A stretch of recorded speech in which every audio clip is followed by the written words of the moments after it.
Hello friends, नमस्कार। मैं हूं सतेंद्र कुमार और आज हम डिस्कस करने जा रहे हैं योजना मैगज़ीन का जो विशेषांक है रोज़गार और स्वरोज़गार। दोस्तों, आप सभी को ये पता होगा कि यह जो योजना मैगज़ीन जो है और कुरुक्षेत्र ये उन एस्पिरेंट्स और कैंडिडेट्स के लिए जो बहुत महत्वपूर्ण होते हैं जो यूपीएससी या बीपीएससी के लिए प्रिपरेशन करते हैं। तो आज हम यहाँ पर डिस्कस करने वाले हैं विशेषांक जो है रोज़गार और स्वरोज़गार के बारे में।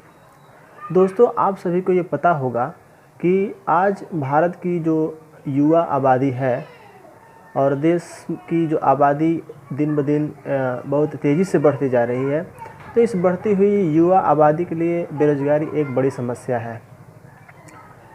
यह समस्या इतनी बड़ी है और इतनी बड़ी समस्या का हमारे देश में जो सरकारी तंत्र है उसके पास इस रोज़गार अथवा बेरोज़गार का कोई एक आंकड़ा नहीं है।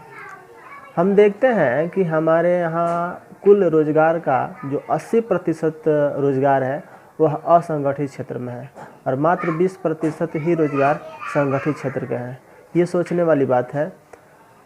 हमारा अगला पॉइंट जो है, तो हम देखते हैं कि श्रम शक्ति में महिलाओं की भागीदारी। श्रम शक्ति में जो वर्क फोर्स है उस वर्क फोर्स में वीमेंस का पार्टिसिपेशन जो है वो बहुत ही कम देखने को मिलता है। वो है 27 से 30%। रोज़गार के बारे में जैसा कि हमने पहले बताया कि कोई विश्वसनीय आंकड़ा नहीं है। श्रम शक्ति में महिलाओं की भागीदारी दर जो थी, अगर हम बात करें 2014 में, तो 2014 में जो वीमेंस पार्टिसिपेशन था वर्कफोर्स में वो बहुत ही कम था, जिसका प्रतिशत है 26.4%। 26.4%। उससे भी घट करके 2017 में 11.7% रह गया। दोस्तों, हमारे सामने यहाँ पर सब प्रश्न ये उठता है कि आखिर 2014 में जो महिलाओं की भागीदारी 26.4% थी वो घट करके 2017 में 11.7% रह गई। इसका कारण क्या है? इसका कारण अगर हम खोजते हैं तो हम देखते हैं कि पहले की महिलाएं जो थीं ज़्यादा हायर एजुकेशन पर फोकस नहीं करती थी, लेकिन आज जो है हायर एजुकेशन पर फोकस कर रही हैं, इसलिए सीधे सीधे वो वर्कफोर्स में नहीं आ रही हैं।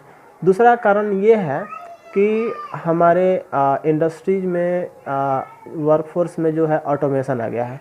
ऑटोमेशन मतलब कि ऑटोमेटिक बहुत सारे ऐसे काम हो हैं जो ऑटोमेटिक हो रहे हैं और उस ऑटोमेटिक मशीन ने हमारे कार्यबल में वर्कफोर्स में महिलाओं के प्रतिशत इवन पुरुषों के प्रतिशत को भी कम कर दिया है।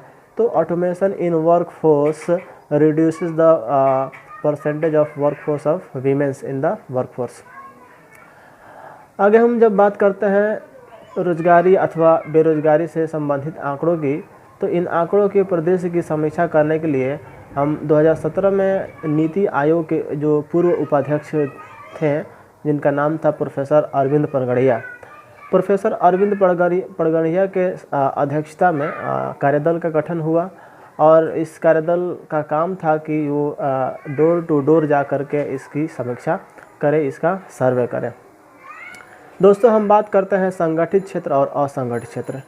तो अगर हम बात करें असंगठित क्षेत्र की, तो असंगठित क्षेत्र में हमारे कुल श्रम शक्ति का 80% से अधिक है, जैसा कि हमने पहले चर्चा किया।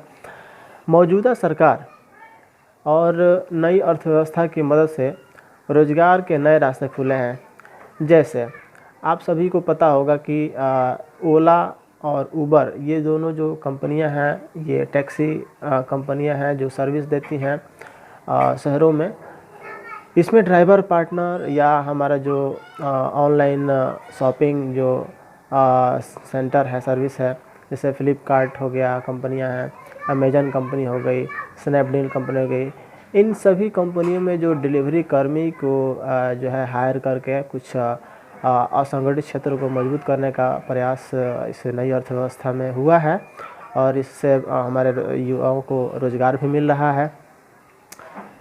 अब हम अगर बात करते हैं स्वरोज़गार की, जिसको हम बोलते हैं सेल्फ़ एम्प्लॉयमेंट, तो सेल्फ़ एम्प्लॉयमेंट में सरकार की जो एक नई नीति है जिसको हम बोलते हैं मुद्रा योजना। तो दोस्तों, यह जो मुद्रा योजना है उन मुद्रा योजना का फुल फॉर्म होता है माइक्रो यूनिट रीफाइनेंस एजेंसी। यानी कि जो भी छोटे उद्योग हैं उनको फिर से शुरू करने के लिए या जो नए सिरे से उद्योग या धंधा शुरू करने हैं उनके लिए ऋण की व्यवस्था की गई है। तो इस मुद्रा योजना में ऋण की जो श्रेणियां हैं वो 3 श्रेणियां हैं, जिसमें पहला है शिशु, दूसरा है किशोर और तीसरा है तरुण। पहला जो है शिशु, जिसमें 50,000 से लेकर के 50,000 तक का मतलब ऋण इसमें आपको मिल सकता है। दूसरा जो है वो किशोर है। किशोर अवस्था में श्रेणी में 50,000 से लेकर के और 5 लाख तक का आपको ऋण प्राप्त हो सकता है।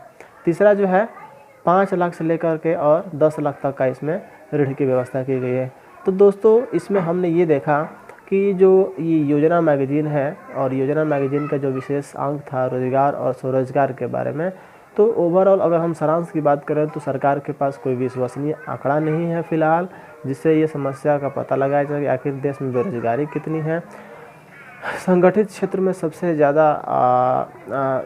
श्रम शक्ति कार्य करती है, 80% से अधिक।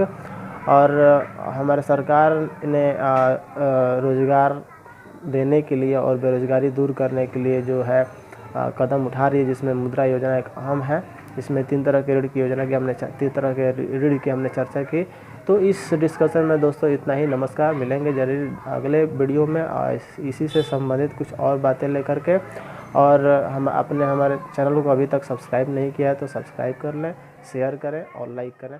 धन्यवाद।